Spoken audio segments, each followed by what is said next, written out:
Hey there, and welcome back to another restoration blog.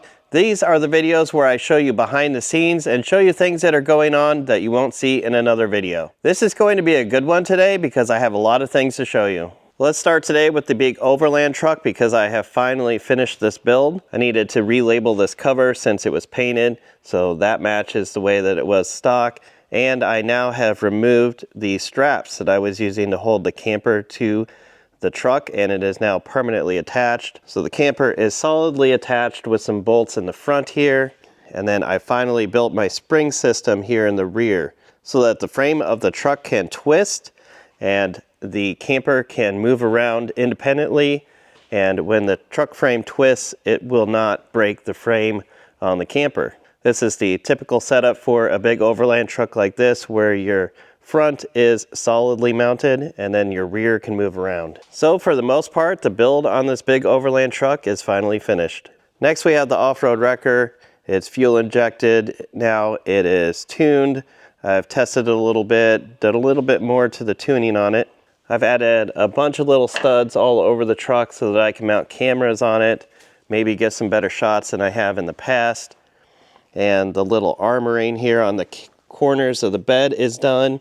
And there's hooks here for my chalk blocks. And originally for the first year I went out to the off-road games, I had a maze system that held the flag's post into an arm that came off of here. It didn't really work. It was always escaping the maze. So now it's going to go up through this pipe, has a hose around it to keep the noise down, and that will hold my flag a lot more securely. So I think the off-road wrecker is now done as well, and it's ready to go out to Utah to compete in this year's wrecker games. This is my MGTD, and I've owned this car for a long time, but I have never put the top up. I was looking at the car the other day and I saw some evidences of mice back where the top is stowed. So I decided, well, let's put the top up and make sure that it's in good shape. So I've never actually put the top up or the side curtains on this car. And I actually kind of like it. I think it lowers the height of the car here and it makes the nose look a lot longer. So I think I actually prefer the look of the MGTD with the roof on it. Let me know what you think in the comments. And then all the way down here, this is my Innocenti 950 S. So the painting is finally done. I have moved the hardtop from my 950 over to this car so that I can run the 950 as a convertible. This one I'll run as a hardtop because this still has its original convertible top on it. But if you remember from earlier videos, there was quite a bit of rust around the headlights. Rockers had to be done, floor pans had to be done. But I think that this came out looking great, and I love this color red. Also, the interior is finally done, so I have the new dash pad on there. The seats have been done, the door panels are done. And you can see the original soft top there. Still in okay looking condition there, but putting the hard top on it, even though it's a little dusty, is going to make the roof look just as good as the rest of the car. I've been continuing to do a little bit of work on the AluCab Defender, and I have a winter camping event coming up in 2 weeks. So I'm looking forward to getting this out, doing my first little bit of off-roading and camping with this vehicle. So look for a video on this soon. This is that Innocenti 950 that the hardtop came off of. So you can see I have the soft top up on it now. One thing to note, the hardtop cars had these little extra hooks. This is very, very rare. A hardtop for this car is also extremely rare. So if you ever see an Innocenti Spider with one of these hooks, that was for the hardtop. Those pieces are very, very hard to find. Here's my Ford Anglia Harry Potter car. You can see the license plate from the movie on it. I have run out of space here in the building, so I'm going to be selling some cars, and this is going to be the first one up for sale. This is for sale on Bring a Trailer right now. This is really just a display item. This is something that you can show at events or kids' birthday parties, things like that. It does run and drive, but it is not street legal. Everything is wired up to a panel right here. So we have fuel pump, ignition, and starter. We can pull the choke out, see if it will start. There we go. Push the choke in. So this is one of the first cars that is leaving so that I can make some more room for new projects. This is something that I don't really use. I've taken it to a few shows, and I think it's time to move it on to a new owner who can enjoy it. I'm also selling this very rust-free MGB shell with tons of MGB parts. This has new panels all over it. Unfortunately, the owner had died and the project had stalled, so it was never finished, but it is a very, very good starting point for someone who wants to build an MGB. If you're interested in this car, email me at thisweekwithcars@gmail.com. With all the new panels you get on this car and the amount of work that you would do starting from a rusty car, this is going to save you a lot of money. And I'm also selling my Mark II Elva Courier. This was damaged probably in the 70s and it has sat untouched since. This is an all fiberglass car, so anything on this can be fixed. My green Elva Racecar was actually in worse shape than this when the project was started on that. This comes with many extra panels, extra doors, an extra bonnet, extra trunk lid. And if you are interested in this car, which comes with much more parts than is even shown here, email me thisweekwithcars@gmail.com.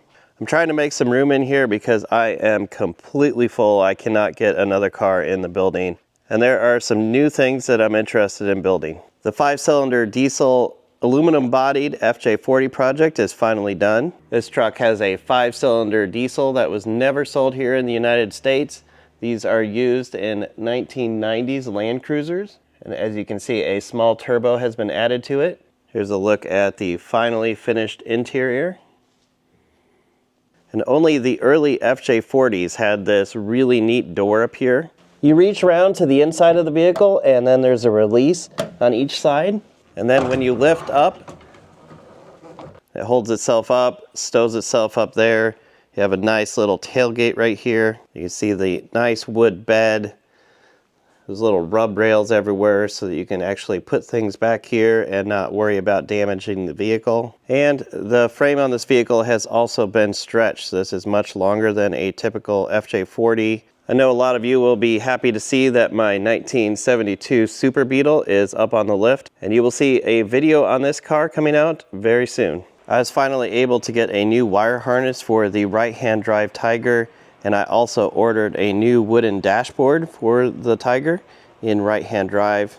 These were two major hurdles trying to find these parts in the United States, so progress on the Tiger can finally resume, and hopefully a lot of changes will be happening soon on this car. Parts are also continuing to show up for the silver Innocenti S. Not a lot is needed to finish this car. It's down to the little tiny details now, but sometimes those take the longest. And I have the Sebring up here right now. The plan is to be swapping this Tillet carbon fiber race seat between some of the race cars.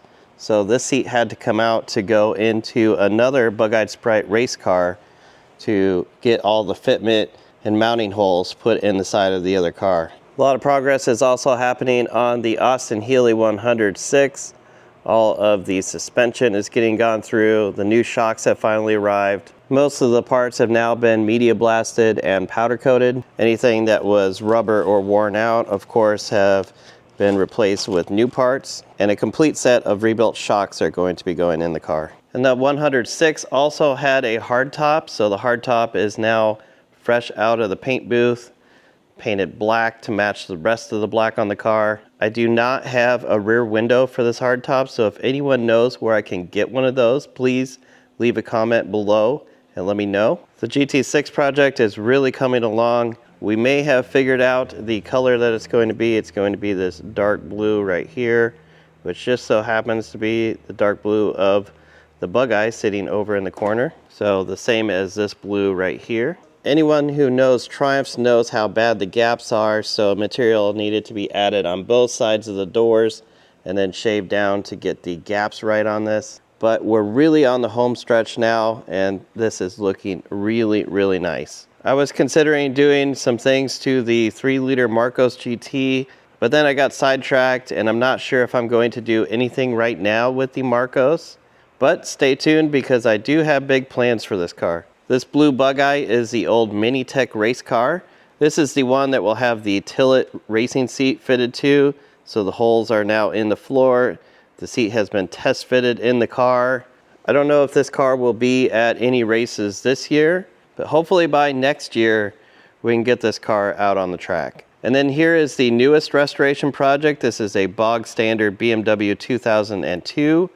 This car sat out in the jungles of Hawaii for a very long time. So it did start to rust from the top down, which is the opposite of what cars do here. So the interior has now been stripped out to assess how bad this car is.